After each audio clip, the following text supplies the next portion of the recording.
Greetings, this is Kal Kat, the Kal Katster, and I'm doing this review over again. This is a review of Sorry to Bother You. It was a movie, comedy, film, fantasy, sci-fi film. Previews beforehand were rather uneventful. One of them appears to be a ripoff of a Dave Chappelle sketch called The Black Klansman. He did a sketch like that back in 2003 on his program, The Chappelle Show. They've done a movie. He's not blind in the movie, though. In the show, sketch, he was blind. That was a joke. This guy is just like undercover or something different. This movie is kind of like what the Key and Peele would do. It's kind of like what the Wayans brothers would do, but a little less obvious in terms of the humor. They were trying for an old school blaxploitation look for the movie. They were trying for 70s, early 80s, and in doing so, the actors in it, and I don't know any of there was one famous guy in it, but the old guy, but the actors in it, the main character in it, nails the part of Richard Pryor. He's not really Richard Pryor, but he nails that whole cadence and the timing and the whole sort of the lip mustache thing with the whole sort of drooping forward kind of half stoned, half baked look. That was Richard Pryor back in the 80s, and he nails it. He's literally channeling Richard Pryor. It's freaky. Just seeing this guy like chewing scenery is enough to make the movie really awesome. Too bad there was only two of us in the theater, me and a black guy. That was a little awkward. But yeah. There were some funny scenes in the movie. It was on Friday when I saw it, so it was an early showing. Probably going to disappear quick from theaters because I don't think anybody is going to watch it. The title is weird. Sorry to bother you. It seems to be a spoof of that Circle movie from last year. The Circle. With the evil cult. It's like a business company cult. And they're like in the cult. And you have to rise up in the echelon in the cult to become the power seller. In this case, the cult is a telemarketing cult. So he has to put on his fake voice to entice people, and when he does, he's immediately thrown into the scene with the person on the other end. At one point, he goes into this one scene where the guy is on the can in Asia, and he goes and he's in the bathroom with him. That was kind of funny. There was also another scene where this old lady is dying, and her husband's dying. That's what it was, and he goes into the room in that one, and then there's like this other. There's these crazy like ideas in there there's a family one where there's a family there's that he's in the scene with him. Very Twilight Zone-y. I know they used it's takes place in modern times, so it has cell phones, and a cell phone becomes part of the thing because he leaves it after he goes to the cult lair. He leaves it, and then they find out about the monster that's lurking in the cult lair upstairs. So yeah, it's I would say more of a horror comedy than a sci-fi comedy. They're listing it as a sci-fi comedy. I would say it's more horror, and horror and comedy are related. So yeah, more so than sci-fi and comedy. Actually, sci-fi and drama are related. So this movie, it was funny. I'd go out and see it. Barbershop is funnier, but this one is funny. This is funnier than the typical Wayans comedy. It's not the Wayans brothers, and it's not that other guy. I think these are SNL guys, possibly. At least one. So they've. I didn't look up any making of stuff on it. This guy and his girlfriend live in his uncle's garage. He gets booted out of his uncle's garage, and he tells him that he's got to go get a job. He ends up at this telemarketer place where basically they're evil. Well, they're acting straight, but they're evil. and this other telemarketer company. They're all in the same building for some reason. Like there's this amorphous building. They're all in there, and the bad guy company's upstairs, and they're downstairs. So they're in the middle somewhere. But the object is to become the power seller and get up to the upstairs and go see that. There's the other company it's in Oakland allegedly, and and his girlfriend is a performance artist. She's the kind of artist that will become part of the artwork. You see, in a rather hilariously disturbing, macabre scene later on involving cell phones, red paint, and disguised as like African like berry juice, and sunglasses and black gloves. Yeah, it's very strange scene. It's very disturbing, but and she's half naked in that one. So, yeah, it's not for kids, obviously. It's rated R, mainly for that scene. I'm guessing that the splashing scene, but yeah. Other than that, there's any other sex and nudity is fairly tame, and whatever. If it wasn't for the F words in the splashing scene, it probably would be PG-13. Yeah. Well, I'm not too much on that. I think the MPAA is a little too strict on movies. But yeah, it's not a movie white guys should probably go around quoting though, because they're probably going to upset people. There's a song in it called I can't say the word, the N-word song, and N-word song followed by the SH word song. You can go look up the album online for the movie and see what I mean. The album. Yeah, there is a soundtrack for this movie. It's very blaxploitation, which is a form of exploitation comedy movie, usually from the 70s, mixed in with early 80s kind of sensibilities, but set in modern times. It's got a hoopty car. He's got Richard Pryor down pat. He's definitely channeling Richard Pryor. There's a scene in which this evil boss guy he gets to the second level eventually. He goes upstairs and starts working up there as a power seller, and they're really, really spoofing like everything. The voice that he puts on is a white voice. It was a white voice. Where's Fishburne? One of those other guys. Man, I just don't know what that guy's name is. And anyway, he goes into I'm blanking on all the names. It was like 2 days ago. I had to do the review over again. So it was like Friday. And yeah, it's funny. It's weird and funny. Yeah, go see it. But I guess I'll spoilers at this point, since probably no one's gonna see it.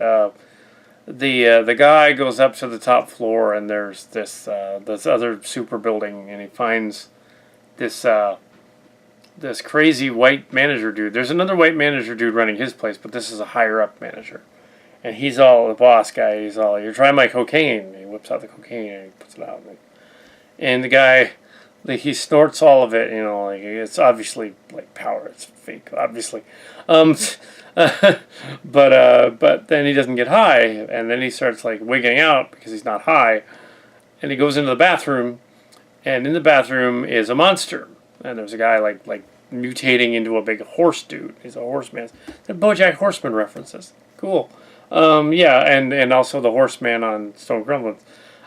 Yeah. So there's a horse dude, and he's like, and he freaks out, drops his cell phone, and runs out. That's when the cell phone gets discovered.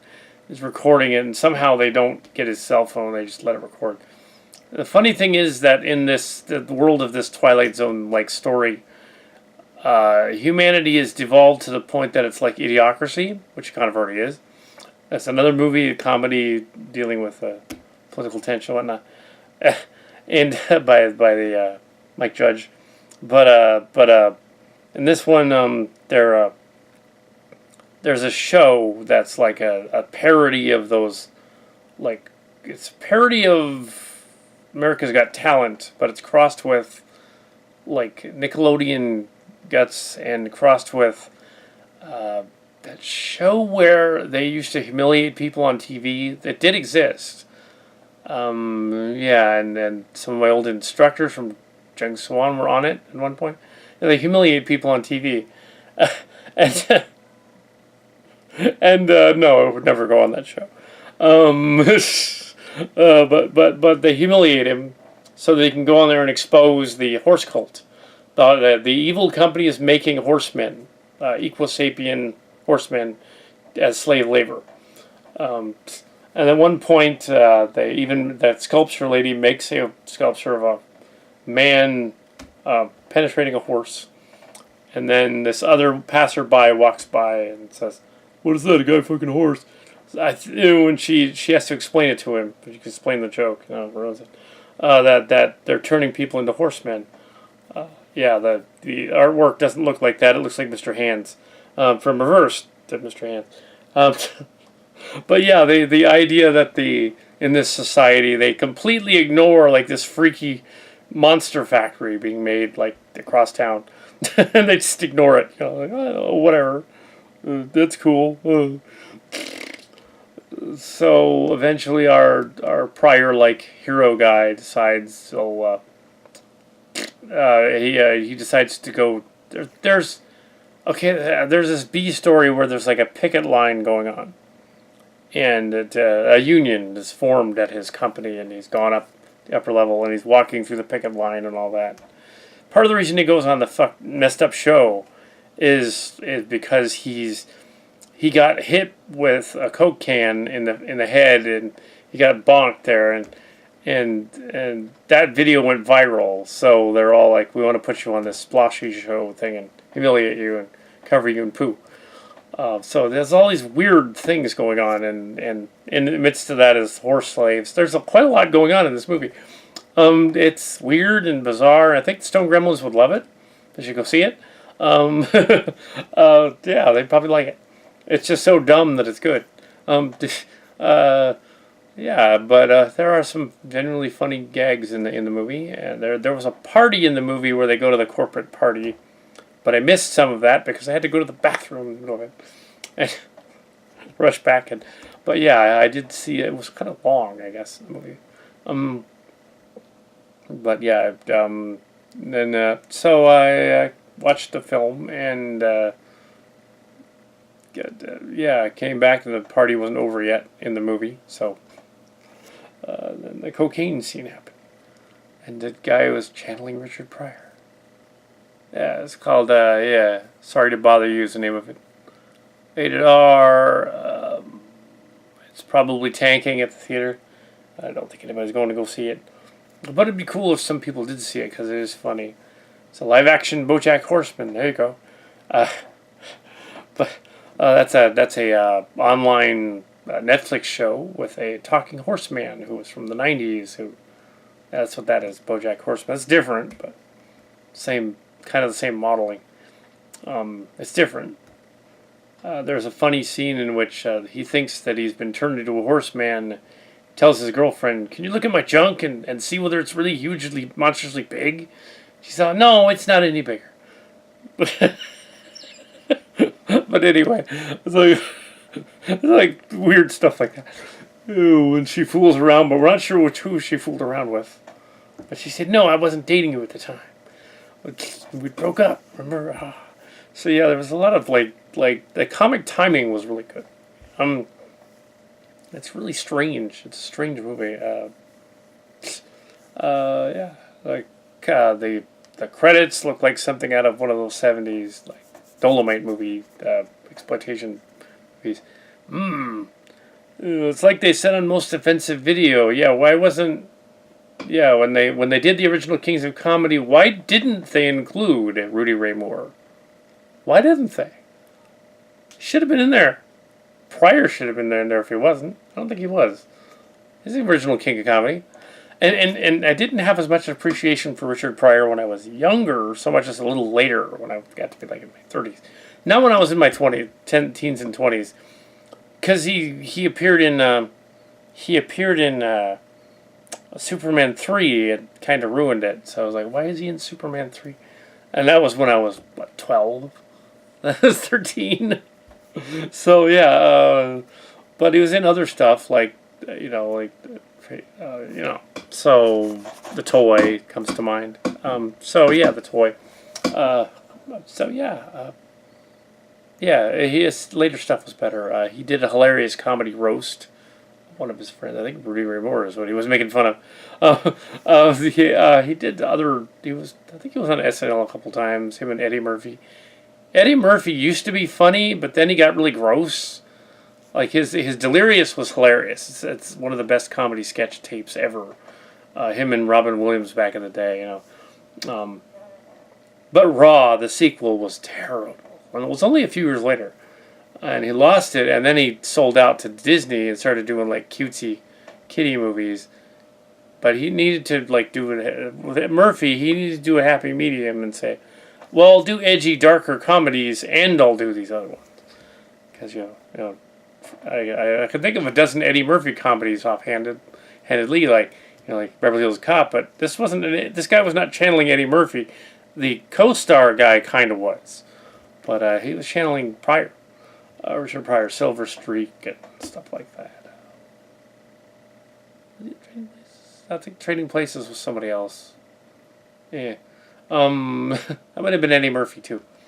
But yeah, the 80s were able to pull off a lot of these kind of movies because it was edgy to have a movie star back then and have him be the A-lister be black. That was edgy back then. Interesting. Yeah, they didn't like that so much back then because they were kind of racist, prejudiced of actors in Hollywood. And the lady actors are going through that same issue nowadays. They're not getting their cut. They have to get paid as much as the men actors. Yeah. So they all got to be paid properly for what pictures they're in and how many hours they're in it and whatever. But Hollywood is still owned by rich old white dudes, so there aren't a lot of rich old white black dudes or rich old ladies working for Hollywood. Not too much. A few around. But yeah, so yeah, this movie was pretty funny. Yeah, so yeah, sure. There's my review of Sorry to Bother You. It might be good as a rental. It's kind of had Halloween elements. You might want to rent it in the background and have it being played during a Halloween party or something. It would have probably done better around October, actually. Because then it would have been like, okay, it's a scary movie. They didn't air it right. I hadn't even heard about it in previews. Just went out and saw it. But it's getting fairly good reviews, so... But yeah, so I give it fairly good reviews as well. 3 stars. It was fine. So yeah, so that's like, 80% Rotten, 75, 80% of Rotten Tomatoes? That's what it should be. I think it's a little less, I think it's a little more than that on Rotten Tomatoes. But yeah. But like that movie about the creator of Wonder Woman last year, which was really good, this one was not seen by very many people. And is likely will be gone. But yes, I remember this come Oscar time. Oscar won't recognize it, but it's a contender for comedy in the comedy category, and probably not horror comedy category. Actually, Annihilation is going to be in the horror category. That was a good movie from this year. Annihilation, a sci-fi movie, horror movie. That was a good one. That also disappeared out of theaters quickly. So yeah. There was a couple of other movies that were very forgettable in the previews. Another horror movie looked really stupid. There was like a skyscraper gives away the ending in the preview. I haven't seen that yet, but it looks like Towering Inferno meets Die Hard. Okay. I guess Stone Gremlins have done that. I haven't seen it yet. I did not see Rampage, in case anyone's asking. Didn't see it. But yeah, that's it.